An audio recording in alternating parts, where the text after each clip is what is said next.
বাংলার খেলোয়াড়দের প্রতি এবার বিশেষ ঘোষণা। খেলাধুলায় যদি আপনি পারদর্শী হন তাহলে আপনার কপাল, আপনার ভাগ্য সমস্ত কিছু উজ্জ্বল। আর এই নিয়ে পশ্চিমবঙ্গ সরকার এক গুচ্ছ সুযোগ সুবিধা ঘোষণা করেছেন। আর যারা খেলোয়াড়, যারা বাংলার অ্যাথলেটিক্স, তাদের জন্য এক গুচ্ছ সুখবর শুনিয়েছেন। খেলাতে জিতলেই, পদক পেলেই আপনি পাবেন সরকারি চাকরি।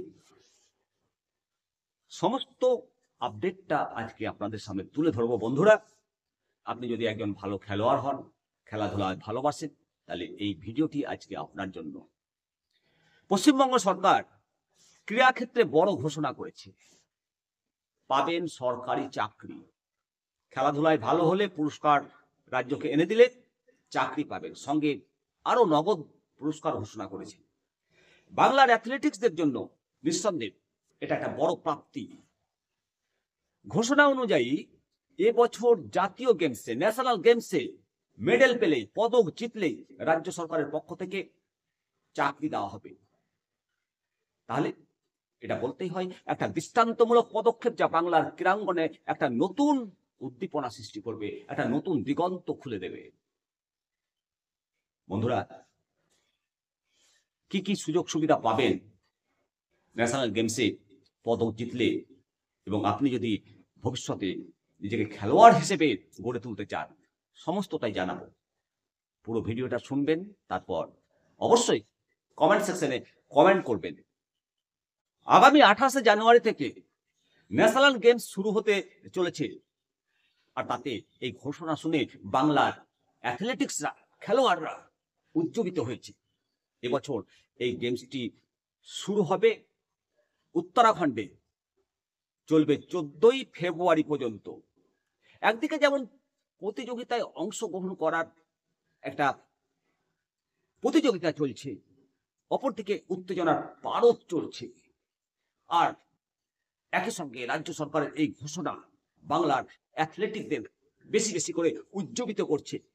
নগদ পুরস্কার প্লাস সরকারি চাকরি, এই ঘোষণায় তাদের অনুশীলনী এবং পরিশ্রমের পুরস্কার হিসেবে প্রাপ্তিযোগ আরো সুগম হলো।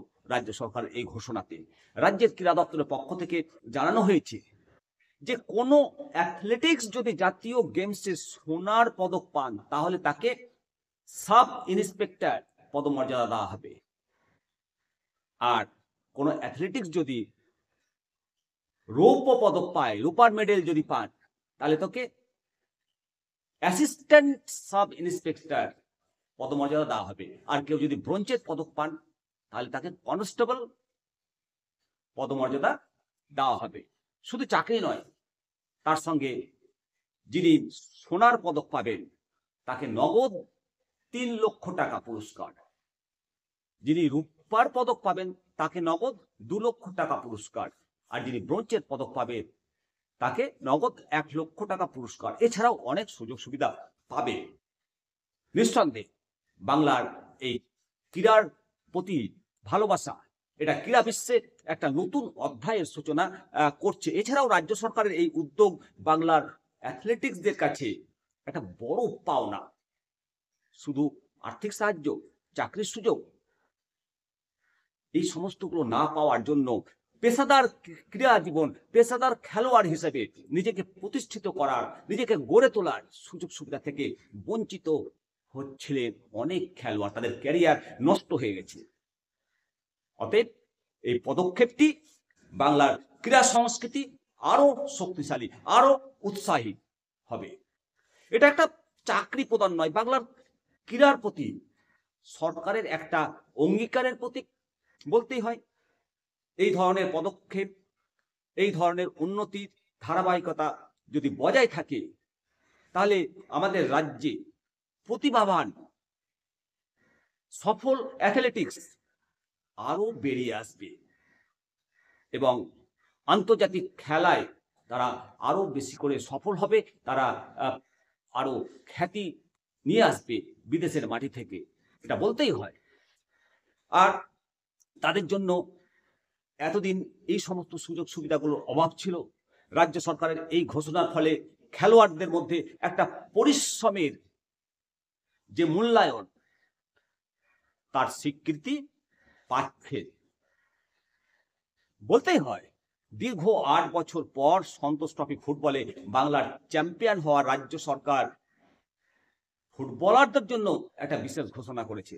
সন্তোষ ট্রফিতে চ্যাম্পিয়ন হওয়া বাংলা দলের ফুটবলারদের পক্ষ থেকে রাজ্য পুলিশ বিভাগে চাকরি দেওয়া হয়েছিল এবং নবান্নে সন্তোষ ট্রফি জয়ী দলকে শুভেচ্ছা বার্তা জানিয়েছিলেন মুখ্যমন্ত্রী। উনি বলেছিলেন যে বাংলার খেলোয়াড়রা বিশ্ব মঞ্চে প্রতিভা দেখাচ্ছে, আমরা তাদের জন্য সব ধরনের সহযোগিতা প্রদান করব। এমনকি গত বছর নানা ক্রীড়া প্রতিযোগিতায় বাংলার অ্যাথলেটিকরা নিজেদের ক্ষমতা প্রদর্শন করেছে এবং পদক জিতেছে। তাদের সংগ্রাম, তাদের পরিশ্রম, তাদের নিষ্ঠা সফল হতে পারে এখন এই সুবিধা ও পুরস্কারের মাধ্যমে। তাদের জীবনের যে সবচেয়ে বড় স্বীকৃতি তারা অর্জন করে খেলাধুলার মাধ্যমে, আর সেই অর্জনের পর উপযুক্ত সম্মান প্রদান করছে রাজ্য সরকার। এটা নিঃসন্দেহে প্রশংসাযোগ্য। আর এই ঘোষণার ফলে এখন থেকে বাংলার প্রত্যেকটা ক্রীড়াবিদ সম্মান পাবে, তাদেরকে সম্মানিত করবে। আগামী প্রতিযোগিতায় তারা আরো ভালো ফলাফল করার জন্য অনুপ্রেরণা পাবে, তারা অনুপ্রাণিত হবে। সর্বোপরি এই ঘোষণাটি শুধুমাত্র বাংলার ক্রীড়াবিদদের জন্য নয়, পুরো রাজ্যের জন্য একটা উৎসাহের বার্তা। এটি প্রমাণ করে বাংলার ক্রীড়াক্ষেত্রে ইতিবাচক একটা পজিটিভ পরিবর্তন আসছে। এই পরিবর্তন আমাদের সমাজকে, আমাদের খেলাধুলাকে, আমাদের স্বাস্থ্যকে, আমাদের মনকে আরো শক্তিশালী করবে। অবশ্যই আপনারা মতামত দেবেন এবং বলতেই হয়, সর্বশেষে এই কথা বলি যে পশ্চিমবঙ্গের অ্যাথলেটিক নির্বাচন হয় একেবারে গ্রাসরুট থেকে। প্রাথমিক বিদ্যালয়ের যে খেলাধুলাগুলো হচ্ছে, প্রাথমিক স্কুলের যে খেলাধুলাগুলো পঞ্চায়েত লেভেল, পঞ্চায়েতের পর ব্লক লেভেল, ব্লকের পর মহকুমা, মহকুমার পর জেলা, জেলা থেকে রাজ্য, সেখান থেকেই বাছাই হয় অ্যাথলেটিক্স। আর সেই অ্যাথলেটিক্সরা এত পরিশ্রম করে যাওয়ার পর ছোট থেকে বড় হয়, তারপরে তারা যদি সরকারি সুযোগ সুবিধা, চাকরি বাকরি না পায়, তাহলে প্রতিভা নষ্ট হয়ে যেত। সেই প্রতিভা আর নষ্ট হবে না। অবশ্যই খেলাধুলার প্রতি এই ভালোবাসা রাজ্য সরকারের আরো বাড়ুক, আরো বৃদ্ধি হোক, এই আশা ভরসা রাখি। অবশ্যই আপনারা মতামত দেবেন। ভালো থাকুন, সুস্থ থাকুন। পরবর্তী আপডেট নিয়ে আবার আপনাদের সামনে হাজির হব। আমি শিবরাম সরকার, নিমতিতা দর্শন। ভালো থাকুন, সুস্থ থাকুন।